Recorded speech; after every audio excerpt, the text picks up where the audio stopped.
Today I have for you something incredibly special. This is the 75th anniversary season of NASCAR, the 20th anniversary season of NR 2003, and also this video marks the well over 3,000 subscribers special for this channel. It's a special time, just in general, and today we're going to take it one step farther. Introducing the Chicago Street Course for NR 2003.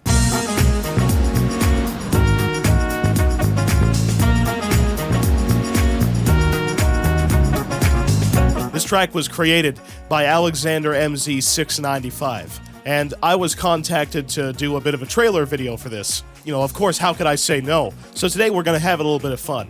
A mock series style AI race at this little over 2-mile 12-turn street course in Chicago. Also, if you notice some slightly strange wall geometry, that's my fault. I actually widened out some of the corner exits at this track just to open up a little bit more passing opportunities, and that is not indicative of the work that Alexander is doing. He's making this track be realistic. For the purposes of this video, I made it just a little bit more entertaining. So I'm not going to waste your time any longer. Let's get into it. Today we have 40 cars starting this race, so a full field under, current NASCAR Cup Series rules. A race length of 35 laps, which is 35% distance of the actual Grant Park 220. That equates 77 miles. The package is the Cup physics that NR 2003 has, because screw it, I want to live my fantasy of high horsepower Cup Series cars regardless of what NASCAR tells me to do. The pit window in this race, by the way, is something very interesting to pay attention to. I'm using 2 times fuel use and tire wear, so that puts us at a pit window of 15 to 17 laps. Remember, we don't have stages this year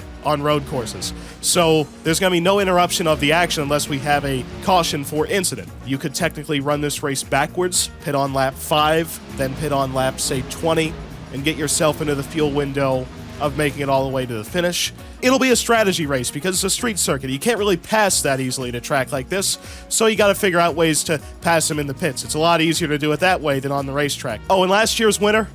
Yeah, there wasn't such a thing. This is a new racetrack. But there was an iRace that was held on this track back in 2021 that James Davison won, and he is not in this field, so I kind of just wasted your time by even bringing it up. By the way, we got some really interesting starters in today's race, with it being, a road course race with a full field and a little bit of a mock series tribute at the same time. Check out the number 15, CLINT BOWYER.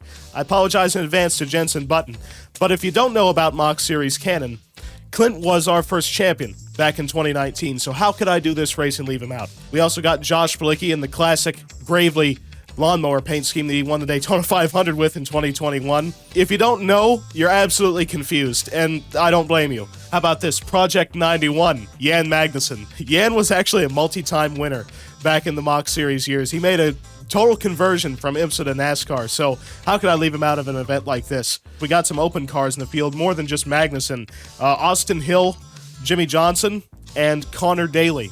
And Daly actually has pretty much the most street course experience in the field, maybe second to Jan Magnussen. Also, Chase Elliott should be back in the 9 car by, the Chicago Street Course race, which would be early July this year. So we have Chase Elliott in the 9 car. You don't have to worry about, I guess in this race, with it being a road course, it'd be Jordan Taylor. Chase is in the number 9. AJ Allmendinger starts with the pole spot in the first ever Grant Park 220. Outside him, Daniel Suarez, who won at Sonoma last year. Going back from row 1, we have Christopher Bell, Ryan Blaney, Chase Elliott. Jan Magnussen qualifies in 6th position. Then Bubba Wallace, Michael McDowell, Justin Haley, and Tyler Reddick rounds out your top 10. From there, the rest of the starting grid will roll across the bottom of your screen. This weekend at Chicago, there's been no hood louver shenanigans, and Dennis has at least not yet incriminated himself on anything. And by the way, the odds of a big pileup in turn 1, because we have a double file start, are about 75%. So, hard to say what's going to happen, especially on the first lap of this race. If we can survive lap 1 with a, let's say, decent amount of carnage instead of massive, then we can get to worrying about pit strategy, because that's probably how you're going to end up winning this race. It's very, very hard to pass a next-gen car, we all know that. So passing on the racetrack today is going to be a challenge, to say the least. So the team that wins this race is likely going to be the one with the best pit road execution. All right, the pace car turns off. We're set to go for the inaugural Grant Park 220 at the Chicago Street Course. Green flag. Let's see if the field can survive turn number 1. That's the biggest question right now. Up the outside, Christopher Bell's going to take over second position off Daniel Suarez. They're going to battle it down into turn number 2. So far, we've stayed clean and green. Now the fastest part of the racetrack, through turns 3 and 4. Suarez and Bell still battle side by side. That's allowed A.J. Allmendinger to get about a half-second advantage already. And he's pretty dangerous when you give him that type of an advantage. Remember, no stage cautions, so the only thing that'll bunch this field back up is if we get a caution due to a natural accident.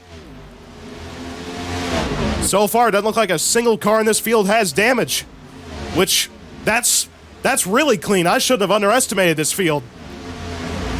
Look at that. Everybody back to Connor Daly in last position is completely undamaged. And Elliott and Suarez right there run each other really close, coming down to turn 11, but Suarez gets the spot.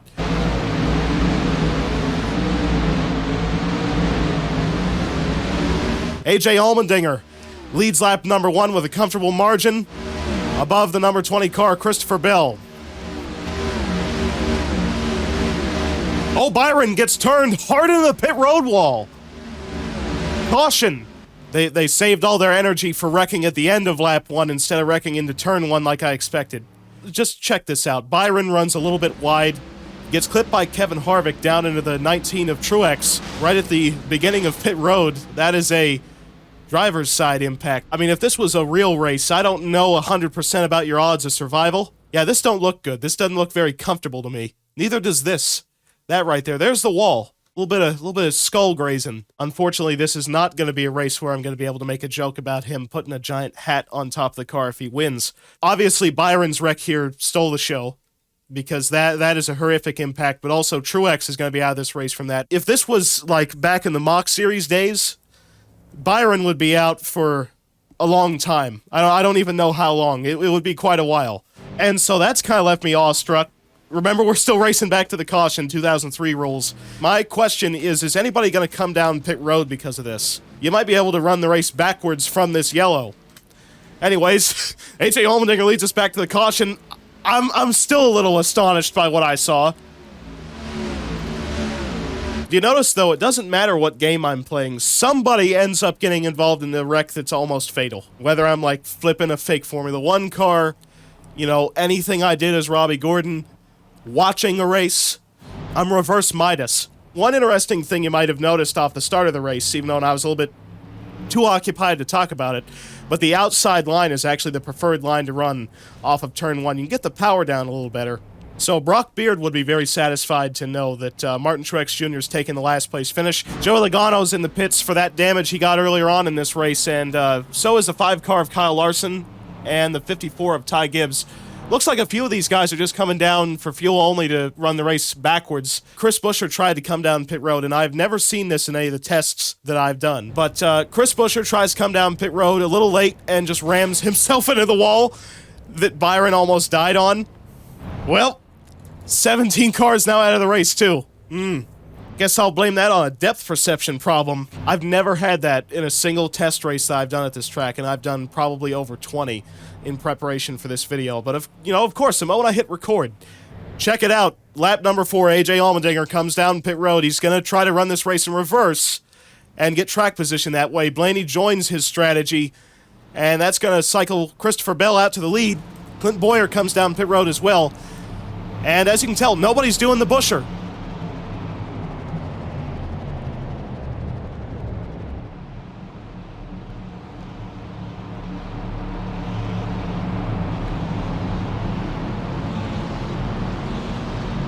Green flag once again. Daniel Suarez making the look down to the inside for the lead. Now gets back in line. Magnussen down on the bottom. In turn 1, it's actually such a tight 90-degree turn that if you're down on the bottom, you're turning so tight to where you're actually losing time being on the inside line. You want to be up the outside to roll your momentum and get the power down better. But as you can tell, back around 20th or so, that's where stuff starts to really heat up. You got drivers on fresh tires trying to make their way through the field. Way back there is A.J. Allmendinger. Ooh, right there, Bowyer and Allmendinger make contact. This is a battle for almost last. And now Reddick is being challenged by McDowell. Reddick just outright misses turn 2 right there. Gets the power down, though, trying to charge back up the outside of Michael McDowell into 3. And McDowell is going to get that spot. That moves him up to 7th. AJ Allmendinger and Kyle Larson were on pit road this time. I know exactly why AJ's on pit road. Black flagged. See that? He passes Ryan Blaney before he gets to the start-finish line by, God, like half mile. So yeah, black flag for the 16 car. Screwed up the restart. And same thing for Kyle Larson. He jumped the restart getting around Connor Daly and was beyond him when they got to the start-finish line. So AJ and Kyle Larson might have screwed their chances for a good finish right on this restart. All right, so this time we're completing lap number 7, going into lap 8, and what's really weird is the fact that the 16 car of AJ Allmendinger is just now getting off pit road. So he lost way more time than he ever should have for just a black flag, so he actually, I guess, had damage that the crew was repairing because his pit stop was awfully long. It was somewhere around 40 seconds. And by the way, since the field is kind of single-filed itself out, we're into some very comfortable racing at this point. I do want to mention that Alexander, when he designed this track, was going off the iRacing model. So that's why, you know, there's Windy City 110 logos on the billboards and everything like that. But he basically did all this by eye. And it's some incredibly impressive work that he's done on this track. Ty Dillon actually set the 9th fastest lap of the race. I wouldn't expect that out of the 77 car at Spire. Ooh, a little bit of a battle for position right here. Jimmy Johnson making his way around Austin Hill. 2 open cars right there going after each other. That moves Johnson up to 16th. You know, Denny Hamlin is really having a race where he is not driving like himself. He's down in 25th right now, sandwiched between Harrison Burton and Josh Bilicki. This is a part of a race where you're just kind of setting in, logging laps, trying to get into your fuel window. Because it's very hard to pass here, so right now we're just kind of biding our time.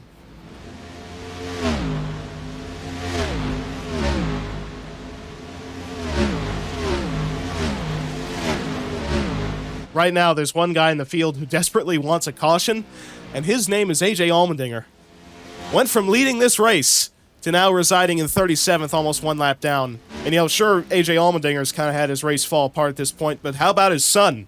He's running 5th, doing a pretty solid job. Right now, though, in the Real Cup Series, me and everybody else watching this has more points than Justin Haley in the Cup Series. The field is almost 100% single file, with the exception of this battle way in the back of the field between Briscoe and the former driver, the 14, Clint Bowyer. Now Briscoe gets that spot. Bowyer and Blaney go side by side. Up into turn 10. Almost made a little bit of contact right there. Blaney trying to get it up the outside. This is the battle for almost literally last. But it's the only side-by-side action going on right now on the track. Man, they are still drag racing down the front stretch, and Bowyer's going to get the spot. You have just witnessed the battle for 34th. You're welcome. Hey, unlike, you know, most modern-day broadcasts, I'll search for good racing on the track for you. I don't have to do, like, the Reese's Sweet Nutter Cup and Moment of the Week. None of that crap. I give you the raw spectacle of competition. Here's the over-the-shoulder cam that we got going on. No, I do not have to blur out the dash. In fact, because of how NR models work, the dash doesn't even work. Check it out. Christopher Bell comes down pit road this time. Daniel Suarez coming down with him, and Chase Elliott. So now Bubba Wallace leads this field above Justin Haley and Michael McDowell. Okay, I thought at first my eyes deceived me. Watch this pit stop for Christopher Bell. Right side goes up. They put the right side tires on. Remember, this is a road course. Put some fuel in. And 2-tire stop on a road course. A 2-tire stop on a track where you're going both left and right. I guess track position really does matter a lot if you're willing to pull that off. But yeah, I guess this race is going to prove whether or not 2 tires is a good idea on a road course. Never even thought I'd have to think about that. Bubba comes down pit road this time. Same with Justin Haley, Michael McDowell, Tyler Reddick. You notice everybody's been able to get to pit road just fine. Don't know what was wrong with Chris Buescher. Anyway, here comes Christopher Bell. He's going to cycle out into the lead. Christopher Bell up on the front straightaway as the 14-15 cars come down pit road. There's the 16 of Allmendinger, and he's going to lose a lap. what I'm most worried about for the 20 car is the status of his left rear tire. Because, road course, especially flat ones like this, very, very hard on the rear tires because of acceleration. And Christopher went with right sides. Like I said in the pre-race, you're gonna have to win this race on pit road. The 20 team trying something really, really aggressive to pull that off. Jimmy Johnson, you see that 84 car back there. He runs up in 12th position. Good run so far, actually, for two open cars of Johnson and Austin Hill. Actually, how about this? Connor Daly sets in 25th position. That's a great run for the money team. Sometimes I have to remind myself of my weird Ohio accent because I don't say for, I say fur. Anyways, 5 car, Kyle Larson coming down pit road. Didn't want to extend it any farther. Daytona 500 champion Ricky Stenhouse Jr. is in 8th spot. That is really good for JTG Daugherty on a road course. Since they had Allmendinger, of course.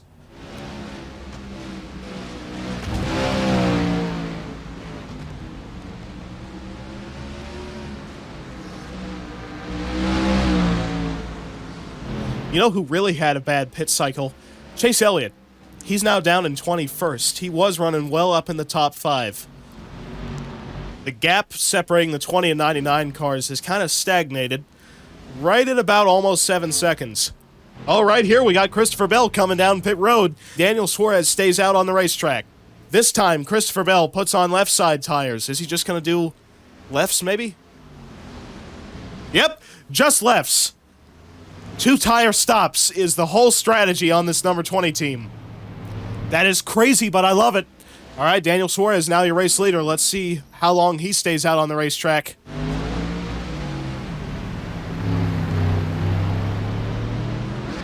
Daniel Suarez doing a really good job right now of just maintaining that gap above the 31 car Justin Haley at right about 7 seconds. The question really is, when does this 99 car have to hit pit road? Because we know that he has 1 stop left. And it's this time, Daniel Suarez coming into the pits. Let's see what the 31 car Justin Haley does. Haley stays out. Magnussen comes in. They put on right side tires on this number 99. Filling the thing up with fuel. And they send them right out. 2 tire stop on the 99. So right here is the number 20 of Christopher Bell. Let's see if he can make his way around the 99 car of Daniel Suarez. There's Suarez coming off pit road. And Suarez beats the number 20 car in the pit cycle. That is huge. It's literally fresh right sides on the 99, fresh left sides on the 20. And these two are battling for what will be the lead after the pit cycle concludes. Justin Haley heads down pit road, same with Tyler Reddick and Michael McDowell. Christopher Bell trying to make the move on the 99 of Suarez. Looks to his inside right there. He puts a fender to him. Moves the 99 car out of the way. Bell takes the spot back off the 99 of Daniel Suarez. That was the biggest and most pivotal pass that we've seen today. And now Christopher Bell has cycled into the race lead. Daniel Suarez sets in second. But what a power move by Bell back there. I'm telling you, if Christopher Bell manages to pull this off, he has absolutely earned it after such a daring pass through 8, 9, and 10. That was an area I didn't think you could pass in. And Bell had to put the bumper to him to make the move happen, but it sure worked. Could have wrecked them both. Almost 2.3 seconds, the margin last time by between the 20 and 99 cars. And that's a gap that I don't think Suarez is going to be able to make up with how far back that CommScope Chevrolet is dropping off every lap from the 20. I'll be honest, I really didn't think that we were going to see a pass for the lead today. Like, actually on the racetrack. I thought we were going to see all of it happen on pit road. How about this? Jan Magnussen, 5th position. I'm telling you, I've really enjoyed watching the strategy of this race unfold. You know, without stage cautions, we've really seen some cool pit strategy maneuvers with 2 tire calls and, you know, different attempts of trying to get track position with coming down at different laps. It's been pretty fun. By the way, big shout out to Corey LaJoie right now. Sets in 7th position and is actually getting up there and mixing it up with the 48 car of Alex Bowman. Doing a great job in that Celsius Chevrolet. On average, Daniel Suarez is losing about 0.2 of a second a lap. You know, Clint Bowyer, after coming down pit road just a little bit ago for that splash of fuel, basically, just needed enough to get to the finish. He cycled out in 16th, so he really didn't lose a lot of track position.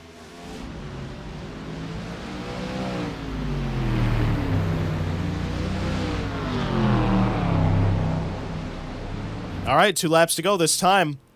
Have a couple more cars down pit road. There's been a lot of cars in this race that have made contact with these very, very close concrete walls. You know, getting kind of greedy on corner exit and sliding up into them, which is why we've had a lot of broken toe links in this race. In fact, all these drivers that are 2 laps down are ones who slammed the outside wall hard and had to spend a lot of time on pit road getting damage repairs. So that's from Chase Elliott all the way down to AJ Allmendinger. That's about 10 cars that have probably broke a toe link today. That might be a record, but hey, with close quarters action, you kind of have to expect it.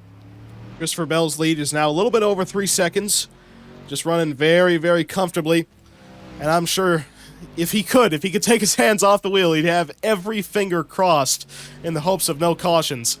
All right, off turn number 12, Christopher Bell sees the white flag. This race is official. I'm telling you, though, Christopher Bell has driven a phenomenal race this afternoon. Put himself in the right positions. Adam Stevens on the pit box pulled the right strategy calls, and wrestling that spot off the 99 of Daniel Suarez was a feat in and of itself. I mean, that was wildly impressive. Such a narrow and nervous part of the racetrack for your race car. Through 7, 8, 9, and 10, this whole portion of the track is not a part that I thought you could pass in. And Bell's proved us all wrong. In fact, I didn't think you could win a road course race on 2-tire calls. But this 20 team is about to race its way into the record books. Christopher Bell cruises this thing through turn 12 and onto the front straightaway. Christopher Bell has won the inaugural Grant Park 220 at the Chicago Street Course. Daniel Suarez brings it up second, 3.4 seconds back. Then we got Justin Haley, Tyler Reddick, and Jan Magnussen rounding out your top 5. Quite a race here in Chicago. Christopher Bell pulls it off with a daring pass on the 99 car Suarez and some pit strategy that I absolutely doubted from the get-go. One of the biggest wins of Christopher Bell's career, considering that this is an inaugural event. You know, there's only one first-ever winner, and that honor in this case goes to Christopher Bell. And so Bell takes home the victory here at the Chicago Street Course. Here's the rest of your finishing results. Daniel Suarez brought it home in second, Justin Haley third, then Tyler Reddick, Jan Magnussen, Alex Bowman, Corey LaJoie, Austin Dillon, Brad Keselowski, and Ricky Stenhouse Jr. rounds out your top 10. I'm going to let you have a look at the rest of the finishing results. What's the best way to describe this race? I feel like using the word weird. But either way, I had fun with it. Remember that this track is a work in progress by Alexander MZ695. He's done a great job so far. Really, really curious to see how this goes as he continues to work on it. Also, have a look at this. We have about 10 cars that finished more than 2 laps behind the leader. And the reason for that is this racetrack doesn't give you a lot of room for error. There's very, very close walls, both on your left and right sides. So if you make a mistake like what we saw much earlier in this race with Joey Logano and get up into one of those walls, you get quite a bit of damage. I mean, these are concrete barriers. What saved Logano is Byron's ridiculous caution. So he could come down and fix that damage on pit road. But all of these drivers who finished more than 2 laps down, they had to fix it under green. And bringing it up last, we have Martin Truex Jr., who wrecked out with William Byron. Kind of amazing to think that Byron didn't finish last in that whole run-in. Either way, I hope you enjoyed this little mock series type race. Had a lot of fun making it. Also, a huge thanks to all the supporters of my channel from both Patreon and also from YouTube. Super thanks. Your support is incredibly appreciated. I've got a real big announcement for my next video. Finally got all the permissions together to release the Daytona Beach and Road course for NR2003. By the way, there's a couple cars that you can download from this race because I painted 4 paint schemes for this particular video. Go down into my description and my new website, markleiffer.weebly.com. Go to the car sets page, scroll all the way down. There will be a download link for this little 4-car mini car set. Anyways, hopefully you enjoyed this video. Alexander's doing a great job on all the tracks he's working on. Really, really excited for this one once it's ready for release. Really thankful that I was given a developmental copy to be able to make this fun video to get some hype build up for it. And as always, I'll see you next time.